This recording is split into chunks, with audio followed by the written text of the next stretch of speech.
Hello mga ka-idol, mapagpalang umaga. Alas 5:25 ng umaga. Lumabas na po tayo para maglakad-lakad. Pawis dahil hindi po natin makontrol yung araw-araw na sana na, pero hindi po natin nagagawa yung pagkain, mostly po carbohydrate at mga oily na mga pagkain, kaya bumabawi po tayo sa pag-walking, pero hindi po yan sapat. Kailangan po disiplina sa sarili, pero sana po magawa po natin dahil para po din sa ating kalusugan yan. Like kahapon po na sa isang kaibigan ko na taga rito na hindi po natin inaasahan na binalita po din ng kanyang kaibigan sa akin na yung kaibigan po namin ay hindi na po niya nakayanan sa edad na 34. Pumutok po yung kanyang ugat sa ulo. Yun po ang tinatawag na, sabi nung comatose. Nakakatakot rin po yung mga bagay na dahil siya po ay napakalaking tao, dating bodybuilder. Ang laki talaga ng kanya.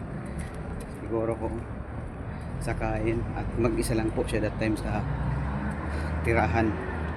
Mabuti na nga lang tinawagan po nung isang boss po natin, at nung nakausap po niya naghihingalo, kaya nagmamadali pong pumunta yung boss ko sa kanyang tirahan. At yun na hindi niya kayang bumangon at nakahiga na lang po daw sa lapag.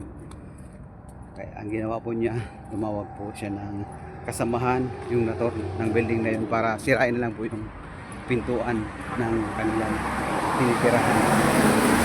Yun, nakita po nila na nakahandusay po yung isang kaibigan po natin na naghihingalo na. Pagdating po sa hospital, mga ilang minuto yata ay wala na po siyang buhay. Yun po yung naging cause po ng pagputok ng kanyang ugat sa ulo, dahil nakakatakot rin po. Lalong lalo siya, overpass po talaga guys, napakalaki. Iba na talaga guys yung panahon ngayon, lalong ngayon napakainit. So yun lang guys, kaya nag-iingat po tayo. Patuloy po ninyong suportaan si Idol Marbs. Maraming salamat po. Halagaan po natin yung ating sarili as well. Kaya nga,